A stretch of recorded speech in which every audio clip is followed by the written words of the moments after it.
Agunging panuwun kang tanpa pepindhan. Bapak Haji Dengkek Raharjo Pranatacara kondang kapane wondukun nggih Mas. Kadipaten Temanggung napa Mas? Magelang. Yes. Piyak sepiring swasana nyandak ungling gongso lumantar podang kuning campur sari. Bolo Dewi Production. Wes, gayeng. Sound system Londo. Oh, Londo. Londo sone. Nggih, asma sound system kok Londo. Sego Londo. Saking Kelakah nggih. Kelakah wes gayeng. Kelakah. Kaya dinayan sesarengan. Yuk. Ugi nderaken risangat mojo kepareng Petik Citra Pertiwimbo cerantu tumapaing bodho.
Prasyuga swaga to panglipur ngiras pantes pampirating salwiring Sukerta kanthi langen beksan Bambangan Cakil sumangga samekta siyaga romanting pakaryan kula dherekaken.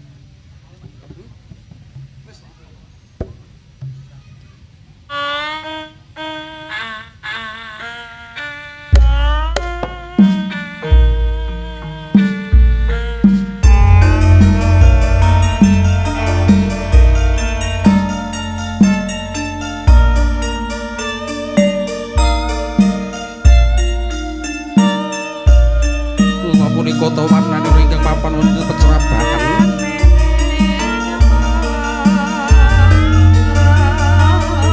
menika kota warnane satriya panengah Pandhawa wenang bepisik Dian Janaka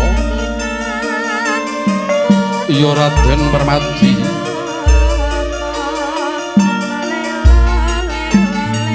pantes pinangka bebetenging praja dasar bagus warnane rinenggoing busana yen to mudha tamtama tu satriya ingkang tatap tanggon tanggung jateng ngendhon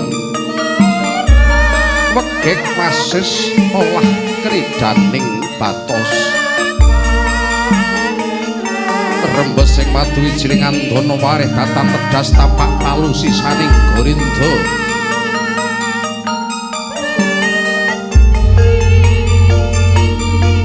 nat kala semana nengge Mesubrata nglebur laku jalak peninggal babar arahing kautaman jati ing kebak watak budi utama ngiras pantes pamberating sengkala ingkang dadi mapan wonten ing padukuhan bakalan Taman Agung Muntilan lestaroraken risakat maca pinanganten sajuga sembodong ganyo nambut guna silaning akrami satemah tumangkaring wiji tumuwuh pawaris ingkang dadya lumimbah jangkaning jangka keluarga ageng Bapa Tala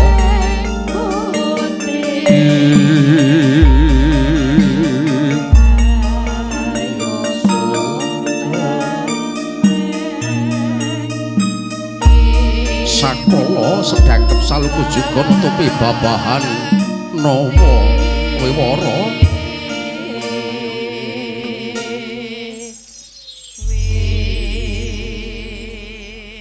rikala pun mangsa semedi kunjuk purbaning kawasa kawistara ana Sara Maruta lenggih angin ingkang anempuh wonten ing jagating Dian Janaka kalidrah kaya singa barong tinanggap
satriya pengawak raseksa Raden Gendir Penjalin tindhing sang Pramesti Betari Durga saking kajuangan ukir pitingan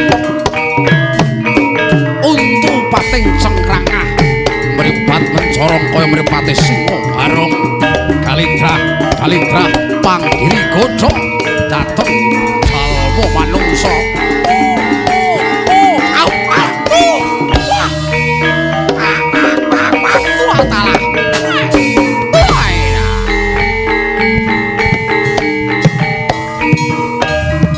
Durbudian para bukti candala mongko timbangan gesang maning Madyapada Iri godho dateng jalmu manungsa.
Pandha tata gati wisaya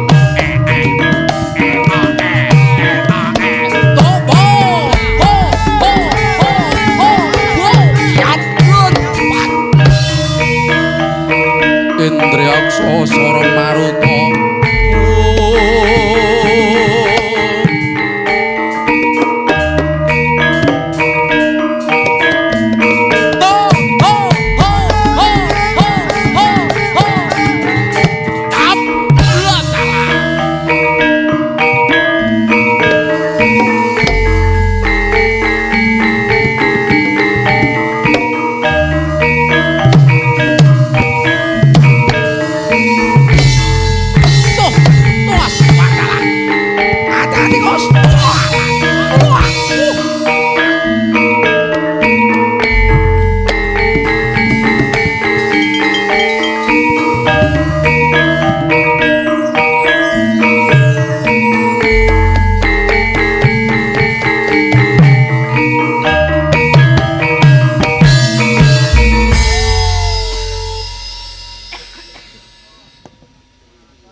Sekedap nggih Pak Bud. Nek arep arep kandha mikir rasa cedhake. Nah. Kon ngrungokke lehmu ambegan. Wes teh. Matur nuwun Pak De. Iki lek dadak nganggo ucul barang itu ade lah to jan. Jo kita lek.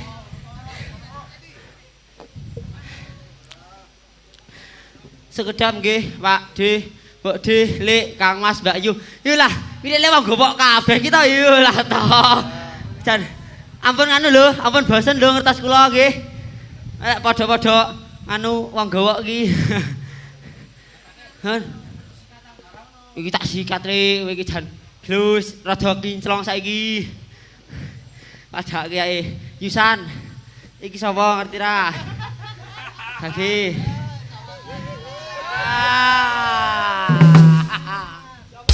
Ayo. sapa San? Bajal, san. Eh. Bang Suli san. Ora iso. Calon ya Mas San. Yusan. Calon yang Rasida. Calone Rasida serencana, Pak. Rencana tanggalanes ketemu keluarga. Ora sedo.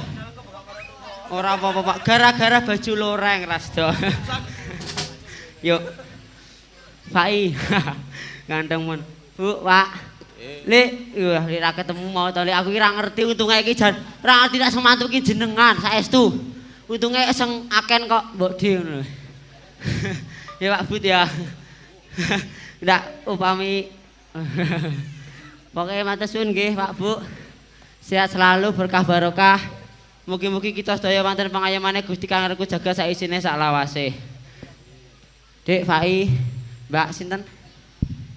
Hah? Marsada. Ayu men jenenge ayu, wonge ya ayu, piantune ya ayu. Kaya bojoku. Tenan. Tenan apa piye? Tenan Mosok. Bojomu yo cilik nawon kemit ngono kuwi.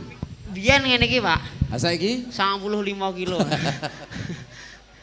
Nan ya ora apa-apa pokoke selalu diberi kelancaran, kesuksesan, bahagia dan selalu diberi kemudian untuk memecahkan segala urusannya. Pokoknya jadi keluarga sing mantap-mantap gitu. Aja lah niki niki lah awane bawur tok. Bengine engko sisanke engko rembukan meneh nuri. Yuk. Iki saene rung do madang barang. Tenan, Dek. Padha. Iki tatu lek gelem nggone Pak Budi mau le nggone rada miring krikil tok dadi ya hati-hati dhewe ngono ya.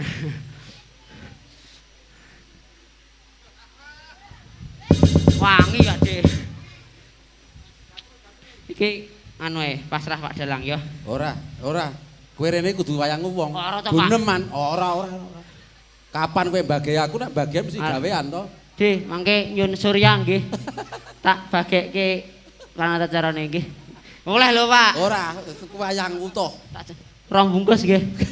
Oleh. Ora, ayo kowe wayangmu to. Isi 16 nggih. Dirampungi wong loro. Iya. Orang guyu lho, Pak. Ora. Oh, sik. Alah. Welah dalah. Pocong-pocongnya pesenet baru cekante jodoh selasana te jane wanyana nging-nging gesene yo. Ya Allah. Ayo. Ora cetha. Ora cetha sakile. Sing nyauri piye? Aku edan, aku ngomong kawat kok ngene iki. Ala nek copot kok ngene gampang. Padake ya kowe ngono. Lah to jan apa ndelu tenane ndak tukang kerja niki. Cakel ngajak. Untune ilang. Untuke nang mburi ora. Oh lah. Iki lah satria lembak kok kene sapa kowe bakal menyang tikus. Buta saka ngendi dongkomu sapa prajekamu? Lata-lata kowe terus menyang buta dudung prajeka. Ora ana satriya katon buta. Bener kowe lepet aku didiokol kok dadi prajek aku banjur balik tak kok bagus. Raden Arjuna Nelanjang botolon barang bakal menyang endi? ngetutke tindak ing suku gedhe ning pengangan. Ora kena pati kudu bali Gus.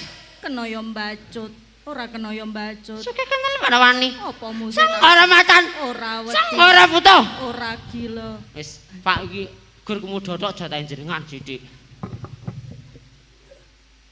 Iki kono apa? Wis tumun apa wayang akon dalang? Biasane Ya ora ngono kuwi kok ya. Piye? Iki piye? Sasae. Iya. Sing prayono ati-ati kowe. Sae.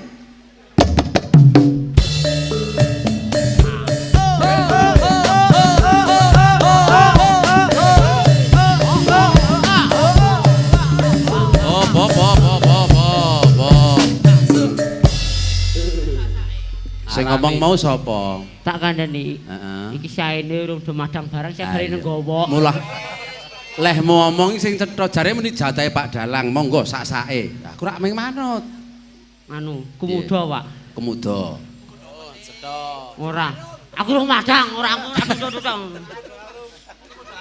Ora kumuda arung. Kumuda, iya. Ya, omong dhewe ora, omong dhewe. Kowe to, Pak? Oh, kok kowe Jenengan Ding. Kowe. Panjenengan Pak Dalang. Ora, wis kono. Engko tak jaluk miki. Dalang larang. Ora kemudu arum. Iya, Pak. Kemudu rangsang. Kopat kapita kaya ta manuk. Manukku. Manuk berancangan. Manukku. Kupat kapita kula tapangan kang kita kan manuk berancangan ndak sampluk sampir ki pundak ki kusung pamit. Sampluk e pang kemudo. Samyar bareng Gus.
langan beksan babangan cakil ngiras pantes pampirating sengkala pampirating sukerta tetipanganing gesang lumadining jagat araya menika wonten menikali watak budi utama watak durangkara budi candala saged kapirat lenggih kanthi pralambang langan beksan babangan cakil sagung perpirigung pertama liya karebakaten lumadining darmaning upacara para madya wisana sampun kepareng bangkit tumuju laksitaning upacara paringipun Hastungkara Jurung Paestu temanduk risangat maja pinangantian Sang Binargya.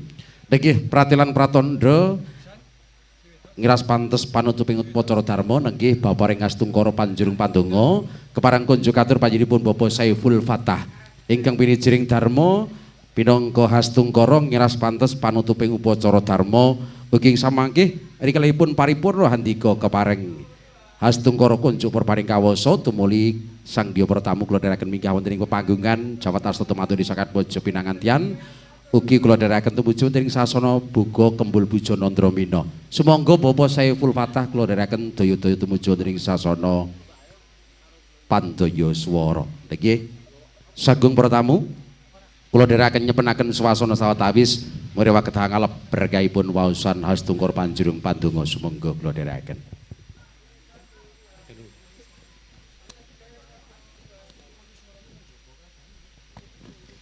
Assalamualaikum warahmatullahi wabarakatuh.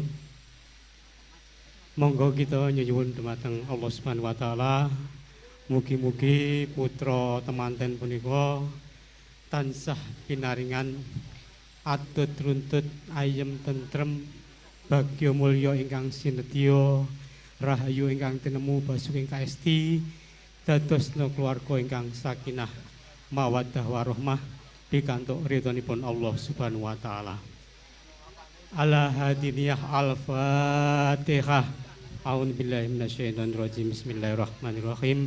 Alhamdulillahirabbil alamin arrahmanir rahim maliki yaumiddin. Iyyaka na'budu wa iyyaka nasta'in ihdinas siratal mustaqim. Siratal ladzina an'amta 'alaihim ghairil maghdubi 'alaihim waladdallin. Amin. A'udzu billahi minasyaitonir rajim. Bismillahirrahmanirrahim.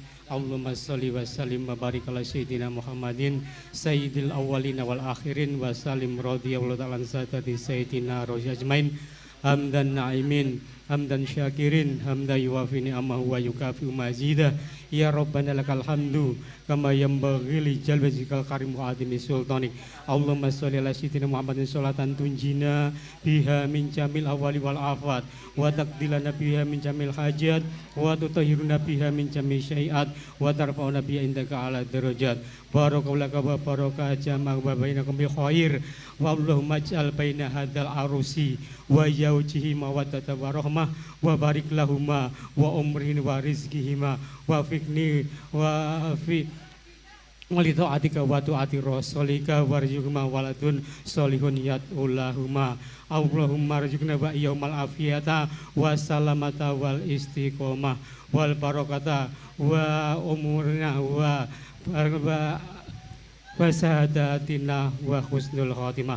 Rabbana hablana min azwajina wa dzurriyyatina qurrata a'yun waj'alna lil muttaqina imama. Rabbana la tuzigh qulubana ba'da idh hadaitana wa hab lana min ladunka rahmah innaka antal wahhab. Rabbana atina fid dunya hasanah wa fil akhirati hasanah wa qina adzabannar. Walhamdulillahi rabbil alamin. Assalamualaikum warahmatullahi wabarakatuh. Niki sagung para priyagung para tamu kanthi pekaten purba madya usana sampun bangkit hangante sekarya kantun manggih suku ing samangkih asung Hastungkara Jurung Paestu pantun disakat maja namung kewala prastawa iwahan prasaja kita tutup serangan kandi wasilawasan tamit sepisan kula dherekaken sumangga.